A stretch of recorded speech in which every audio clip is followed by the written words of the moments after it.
Hello, everyone. We're on site here today at Ideal Welders. I'm with Don Kennett. Welcome to the hall.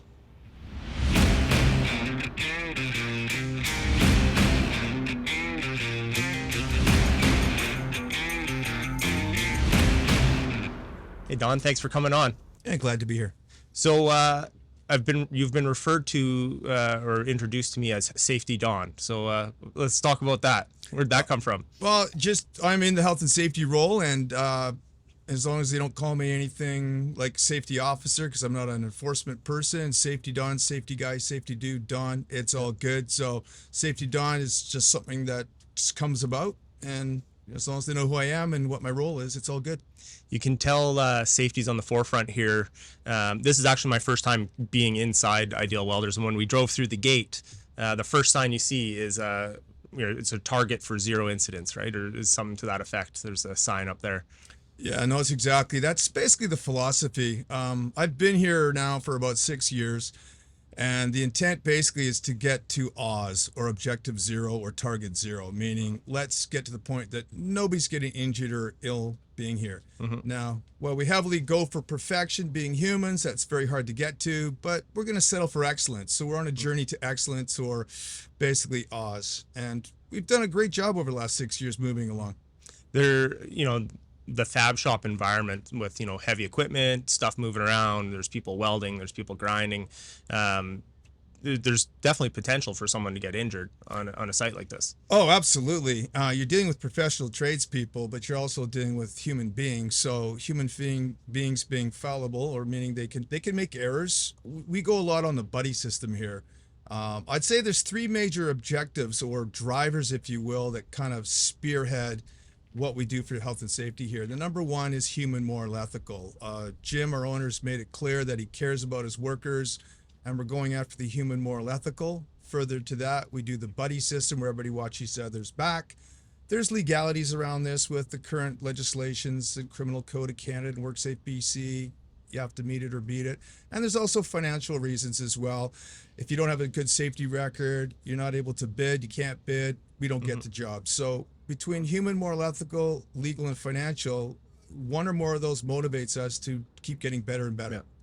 Absolutely. And everyone wants to work on a safe job site. Nobody wants to work on an unsafe job site. No, absolutely. You come in here and you want to, earn your money, pay your taxes, and enjoy your time off, and go home with all your limbs. Yeah, absolutely. So prior to your role as safety officer, did you work on site here in some capacity?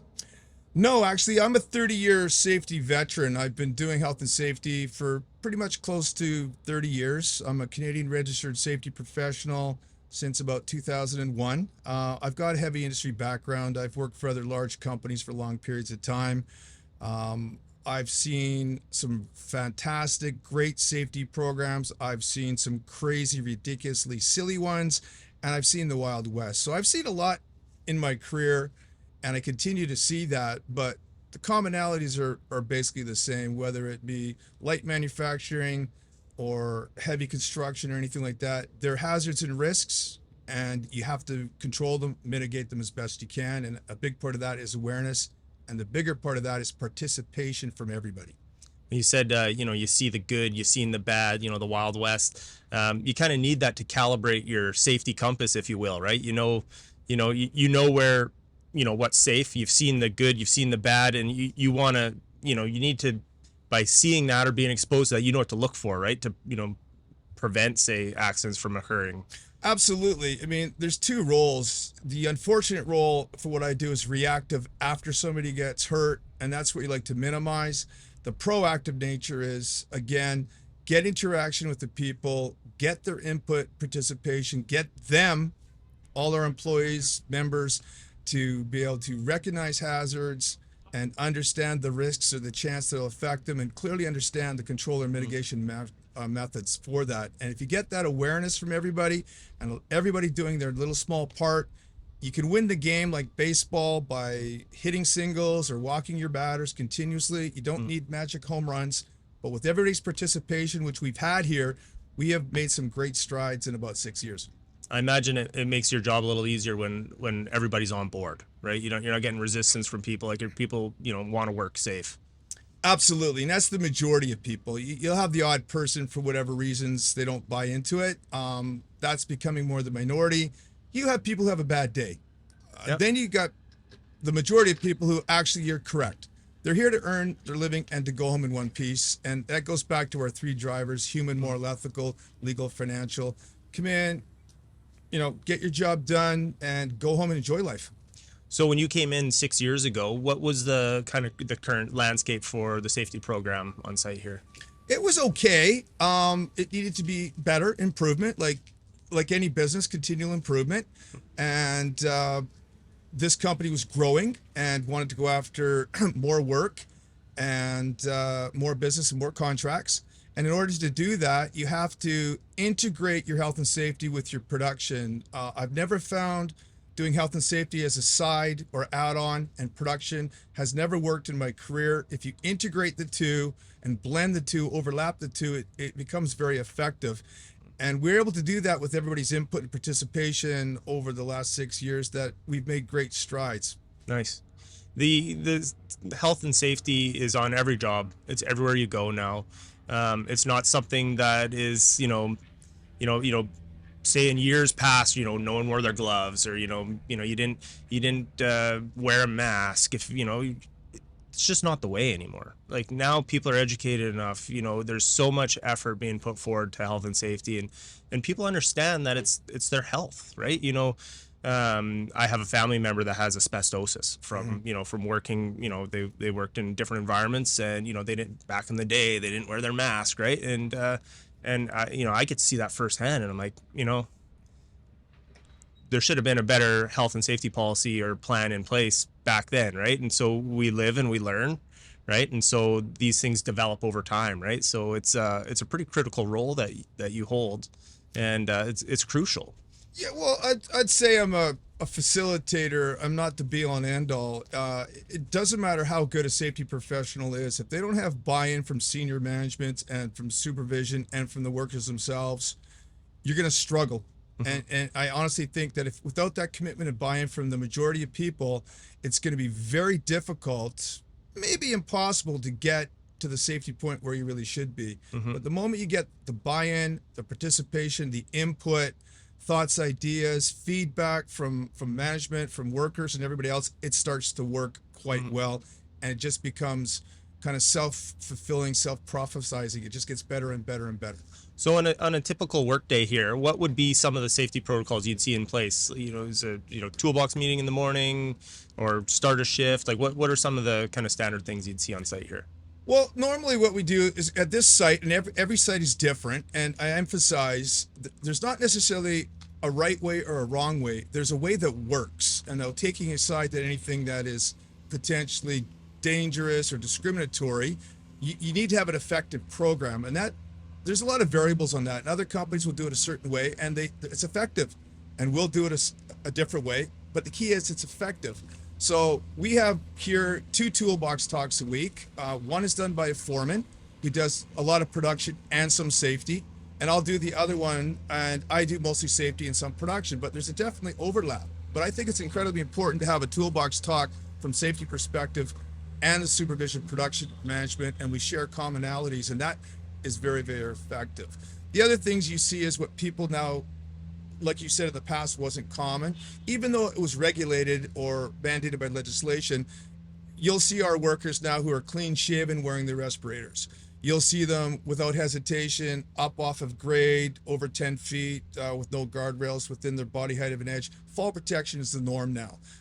Safety glasses, it's hard to see somebody without safety glasses anymore. Yep. So what used to be kind of wow is now more and more common, to the point they call it interdependence. You do it just because it's what you do. Yeah. And that's what most of our workers are here now. You just do it because why would we not do it? Well, I would think on a site like this, so you got a fab shop where it's a similar workplace, so you got someone here, they work here every day, Monday to Friday, wherever their shift is. But the hazards probably continue to change depending on what's going on. Maybe you got trucks in the yard. So, you could see in a fab shop environment where maybe safety could become complacent, but the risks actually aren't just a standard risk. There's all kinds of different things happening on a site, especially the size of this one.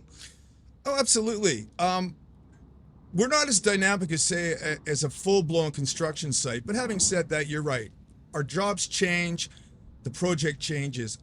When we have something that's different or unusual, the foreman and/or myself and/or the superintendent managers will stop and do a separate hazard assessment. They'll come back and discuss things that are different or unusual. If it's something you're not doing every single day, they're going to do a refresher. Now, having said that, in the other time, we still go after stuff that we don't want people to become complacent because we're human. The biggest thing I push here again is the buddy system on that deal. Everybody can tune out for whatever reasons, a bad day at home, they're not feeling well, but not everybody's going to tune out. So if we get everybody watching and their head on a swivel, watching for risks and hazards, speaking up and looking after their coworker, that's everybody looking out for everybody. Yeah. And it dramatically reduces the chance of somebody not seeing or hearing something.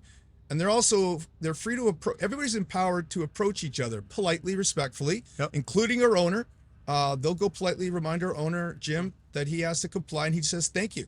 And he appreciates that. And he's gone back and said, thank you very much for that. So with that type of we care attitude and not necessarily always the big stick or discipline, studies have shown if you're relying on discipline or relying on just legislation, your safety program never is very effective.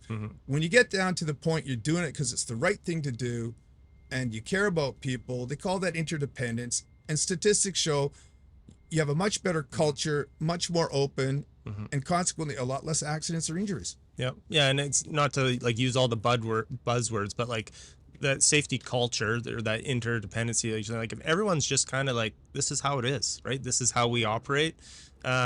Everybody wins, right? It's you know what, if everyone's going home safe every day, the shop's more productive, the shop gets more work. It's just a win all around. And that's basically when I first came in here, some of the people were a little bit skeptical, but you've hit it on the head. You have a safer job place, you have more jobs, you have more hours, more incomes, but more job. It's all self-feeding, and each part is like a catalyst or interdependent with each other. If you don't have good safety, chances pretty good that your production and your quality is not going to be good either. But often, not always, but often, if you're doing a top quality job and you're producing high quality goods such as we do, and you look at the safety record, odds are they're both quite good. And I think both of ours are quite good. Yeah, it's absolutely top notch here. So anything you'd like to make closing remarks? No, other than I appreciate the chance to talk a little bit about safety, and I encourage everybody to, at their job sites, is to have open, free, polite, and respectful, but open and free conversations about health and safety with your supervisors, with your managers, or with the unions. This is a common thing, health and safety. I don't think there should be a distinction between an employee or a union member or management or supervision. I think this is a universal thing. And when you get closer to that, I think it just makes health and safety one of those things that, just as you said, it's normal and it works and it's a win-win across the board. Very well said, Don. Thank you very much for your time. I appreciate you taking a minute out of your day to come on the podcast. And for everyone that's listening, please like and subscribe, and we'll see you next time. Great. Thanks very much.